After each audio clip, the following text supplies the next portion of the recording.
जब से यूरोपियंस ने नई दुनिया में अपने कदम रखे, तभी से वहाँ सोने के लेजेंडरी जंगल से भरे शहरों, प्राचीन खंडरों की कहानियां फेमस हैं, जिनमें एडवांस प्राचीन सभ्यताओं के अजीब राज छुपे हुए हैं। एक लंबे समय से भूली हुई इस सभ्यता के सबूत युकाटन पेनिसुला की हर जगह पर मौजूद थे, जैसे स्पेनिश कॉन्वेंट और सड़क के नीचे। ये सभ्यता ज्यादातर बेलों और वनस्पतियों से ढकी हुई थी। लेकिन 1830 से 1840 के दशक में जब ब्रिटिश अमेरिकी खोजकर्ताओं की एक जोड़ी ने युकाटन पेनिसुला की खोज की, तो उन्हें जल्द ही यकीन हो गया कि ये रहस्य से भरी जगह मेजर आर्कियोलॉजिकल खजानों से भरी थी। और अब आर्कियोलॉजिस्ट ने मैक्सिकन के जंगलों में काफी अंदर तक जाकर प्राचीन पिरामिड्स जैसे स्ट्रक्चर्स और मंदिरों की खोज की है। इतना ही नहीं, उन्हें यहाँ कुछ और भी मिला। जी हाँ, उन्हें मिली यहाँ प्राचीन माया सभ्यता। उस वक्त अमेरिका की सबसे एडवांस सिविलाइजेशंस में से एक रही प्राचीन माया सभ्यता। इसके बारे में ऐसा माना जाता है कि ये सभ्यता टेक्सास के आकार के क्षेत्र में रहती थी, जो अब दक्षिणी मेक्सिको और उत्तरी मध्य अमेरिका में फैली हुई है। माया सभ्यता के खंडर यहाँ के घने जंगलों में छिपी है। ऐसी कई थ्योरीज है जिसमें ऐसा माना गया कि प्राचीन माया सभ्यता के लोग एलियन विजिटर्स के साथ कांटेक्ट में थे, जिन्होंने अपने पीछे अपने वजूद के सबूतों को यहाँ छोड़ा। पश्चिमी विचारकों ने पिरामिड से इसे जोड़कर देखा। उनके मुताबिक माया सभ्यता की सोफिस्टिकेटेड आर्किटेक्चर, भाषा और एडवांस इरिगेशन यानी सिंचाई और एग्रीकल्चर टेक्नोलॉजी एक्स्ट्रा टेरेस्ट्रियल की वजह से ही मुमकिन हो पाई। लेकिन अभी तक इसका कोई ठोस सबूत नहीं मिला है। अब मैक्सिको में आर्कियोलॉजिस्ट ने युकाटन पेनिसुला के घने जंगल में प्राचीन माया शहर के अवशेष खोजे हैं।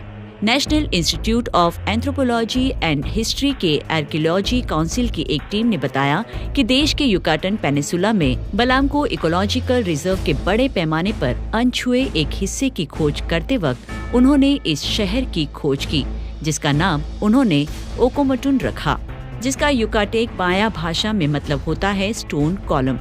वैज्ञानिकों ने हजारों साल पुराने इस प्राचीन बस्ती में विशाल पिरामिड जैसी बिल्डिंग्स, स्टोन कॉलम्स, 3 बड़े चौक और लगभग कॉन्सेंट्रिक सर्कल स्कैटर्ड में अरेंज दूसरे स्ट्रक्चर्स की खोज की। सबसे बड़ी हैरानी ये थी कि ये जगह प्रायद्वीप के हाई ग्राउंड पर मौजूद थी, जो एक्सटेंसिव वेटलैंड से घिरी हुई थी। इसका बड़ा केंद्र 50 हेक्टेयर से ज्यादा क्षेत्र में फैला हुआ था और इसमें कई बड़ी इमारतें थी, जिनमें 15 मीटर से ज्यादा ऊंची कई पिरामिडल स्ट्रक्चर्स शामिल दिखी। आर्कियोलॉजिस्ट ने इस जगह का नाम ओकोमटुन रखा है। माया भाषा में इसके लिए स्टोन कॉलम ये शब्द इस्तेमाल किया जाता है। माया को वेस्टर्न हेमिस्फीयर की महान सभ्यताओं में से एक माना जाता है, जो अपने पिरामिड्स, मंदिरों और विशाल पत्थर की इमारतों के लिए फेमस है, जो अब दक्षिणी मेक्सिको, ग्वाटेमाला और बेलिज में मौजूद है। ये लेटेस्ट अवशेष कैम्पेचे राज्य के एक इकोलॉजिकल रिजर्व में पाए गए। वनस्पति से ढका होने की वजह से एक क्षेत्र को बहुत कम एक्सप्लोर किया गया। मेक्सिको के national institute for anthropology and history की ओर से कहा गया कि ये खोज फील्ड वर्क का नतीजा है, जिसका मकसद सेंट्रल माया लो लैंड्स के आर्कियोलॉजी का डॉक्यूमेंटेशन करना था, जो कि 3000 स्क्वायर किलोमीटर में फैला एक बेजान जंगल है। टीम को लीड करने वाले इवान सप्राज ने कहा कि वे वेटलैंड्स के घिरे हुए एक ऊंचे भूभाग की खोज से सबसे ज्यादा हैरान हुए थे। उस ऊंचे भूभाग पर उन्हें कई बड़ी इमारतें मिली, जिनमें पिरामिड्स के आकार की कई इमारतें शामिल थी। सिलिंड्रिकल स्टोन कॉलम्स की वजह से शोधकर्ताओं ने इस जगह का नाम ओकोमटुन रखा। हो सकता है कि ये इमारतों के ऊपरी हिस्सों में मौजूद कमरों में जाने का दरवाजा हो। अंदाजे के मुताबिक 10वीं शताब्दी में लोलैंड माया सभ्यता के खात्मे से पहले शायद 800 से 1000 ईस्वी के बीच इस जगह में काफी बदलाव हुए होंगे। ये खोज वैज्ञानिकों द्वारा बोलिविया के अमेज़न जंगल के नीचे एक लुप्त सभ्यता की खोज के कुछ ही दिनों बाद हुई। अमेज़न रेन फॉरेस्ट, जिसे अक्सर लंग्स ऑफ द अर्थ के रूप में संदर्भित किया जाता है। ये एक विशाल और रहस्यमय इकोसिस्टम है जिसमें इतने रहस्य छिपे हैं जिनका खुलासा होना अब भी बाकी है। 5.5 मिलियन स्क्वायर किलोमीटर्स में फैले इस क्षेत्र में वनस्पतियों और जीव जंतुओं की अविश्वसनीय विविधता पाई जाती है, जिनमें से कई को अब भी खोजा और समझा जाना बाकी है। लेकिन सबसे बड़े राजों में से एक इसके अनएक्सप्लोर गहराई में छिपा है। टेक्नोलॉजी और साइंटिफिक नॉलेज में एडवांस होने के बाद भी अमेज़न का एक महत्वपूर्ण हिस्सा अब भी काफी हद तक लोगों से छुपा हुआ ही है। इसके अलावा अमेज़न में रहने वाली स्थानीय जनजातियां भी इसके रहस्यों में अपना योगदान देती हैं।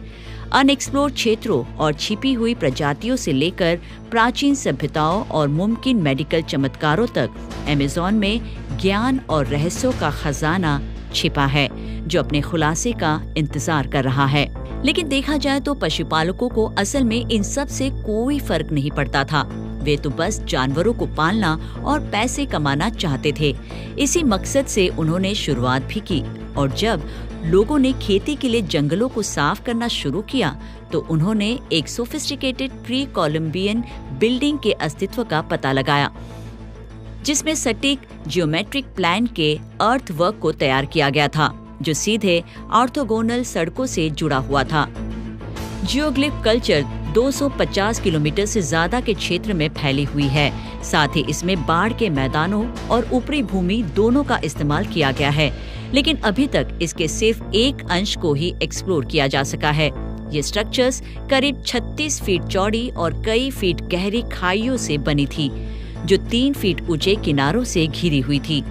कुछ स्ट्रक्चर्स में मिट्टी के बर्तन, लकड़ी का कोयला और पत्थर के औजारों से भरे छोटे टीले भी थे। एक्सपर्ट्स का मानना है कि ये इमारतें कई मकसद के लिए इस्तेमाल की जाती थी, जैसे कि किलेबंदी, घर और समारोह की जगह। अनुमान है कि इनमें 60,000 लोग आसानी से रह सकते थे, जो कई मध्ययुगीन यूरोपियन सिटीज की आबादी से भी ज्यादा थी। माया शहर और अमेज़न सिविलाइजेशन की ये दोनों खोजें प्राचीन सभ्यताओं के समृद्ध इतिहास की झलक हमें दिखाने का काम करती है। पहले की मान्यताओं को चुनौती देने के साथ ही अमेरिका की पुरानी सभ्यताओं के बारे में हमारे ज्ञान को भी बढ़ाने का काम करती हैं। आपको क्या लगता है? विज्ञान से जुड़ी ऐसी ही इंटरेस्टिंग खबरों को जानने के लिए हमारे चैनल विज्ञान 360 को सब्सक्राइब करें और बेल आइकन को प्रेस करना ना भूलें।